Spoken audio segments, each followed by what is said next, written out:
अस्सलाम वालेकुम, कैसे हैं आप सब। मेरा नाम है सहर अली। उर्दू स्टोरी चैनल सहर वॉइस में आप सबको खुशामदीद। हमारी वीडियोस आपको अच्छी लगे तो वीडियोस को लाइक करके चैनल को सब्सक्राइब कर दें और नई आने वाली वीडियोस के अपडेट के लिए बेल आइकन को भी प्रेस कर दें। आज मैं आपको एक खुर्शीद नामी चौकीदार की कहानी सुनाने जा रही हूँ, जो आज से 5 साल पहले चौकीदारी की ड्यूटी किया करते थे। हम सब जानते हैं कि रात के वक्त सुनसान इलाकों में कोई ना कोई वाकया जरूर रोनुमा होता है। उनके साथ भी एक ऐसा खौफनाक वाकया पेश आया कि वो अपने होश गंवा बैठे। कहते हैं ना कि जिस पर गुजरती है वही जानता है।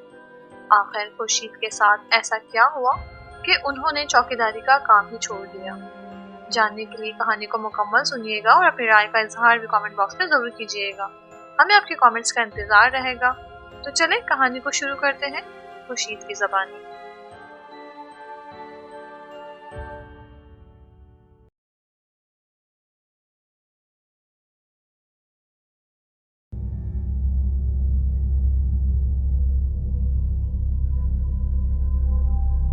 मेरा नाम खुर्शीद भट्ट है।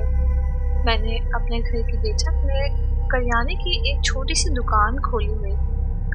लोगों के ख्याल में मैं काफ़ी बुज़दिल आदमी हूँ, जिन्हों भूतों के वाक़यात से बहुत डरता।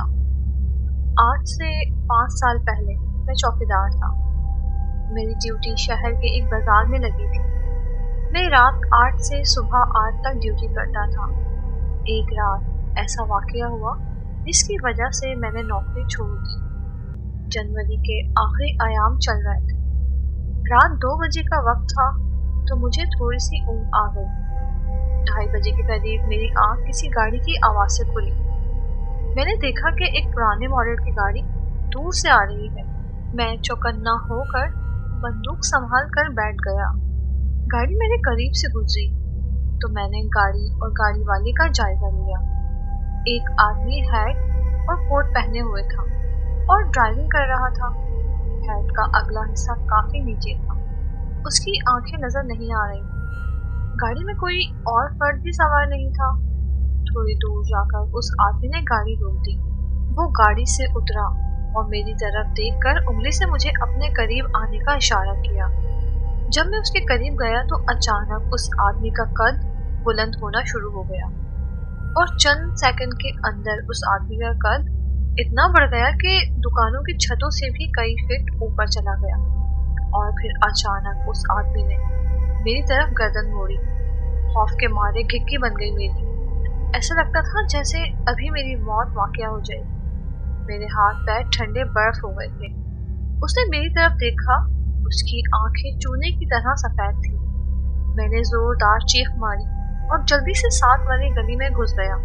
उसने मेरे कंधे की तरफ अपना हाथ बढ़ाया। मैं अपना पूरा जोर लगाकर भागता चला गया। पीछे से ऐसी आवाजें आ रही थी जैसे कोई खूंखार जानवर हुर्रा रहा हो। एक दफा आवाज आई, तुम्हारे पैसे गिर गए, आओ ये ले लो और फिर चले जाओ। लेकिन मुझे पता था कि ये सब धोखा है। वो शैतानी मखलूक मुझे अपने शिकंजे में जकड़ना चाहती थी। फिर मेरे अब्बू की आवाज आई, बेटा कहाँ जा रहे हो मुझे छोड़कर। लेकिन मैं समझ गया था कि इस वक्त मेरे अब्बू यहाँ नहीं हो सकते। मैं गलियों में भागता रहा। आखिर कुछ मिनट बाद अपने घर के दरवाजे पर था। मैंने जोर जोर से दरवाजा पीटना शुरू कर दिया और साथ साथ बचाओ बचाओ की आवाजें भी लगाई। मेरे जहन में था कि अगर वो शैतानी मखलूक मेरे पीछे आ भी गई तो बहुत से लोगों को देखकर भाग जाएगी। मेरी कोशिश रायगा नहीं गई। मोहल्ले के कई अफराद मेरा शोर सुनकर दरवाजा खोलकर गली में आ गए। मेरी बीवी ने जल्द ही दरवाजा खोल दिया। मैं बेदम होकर अंदर गिर पड़ा।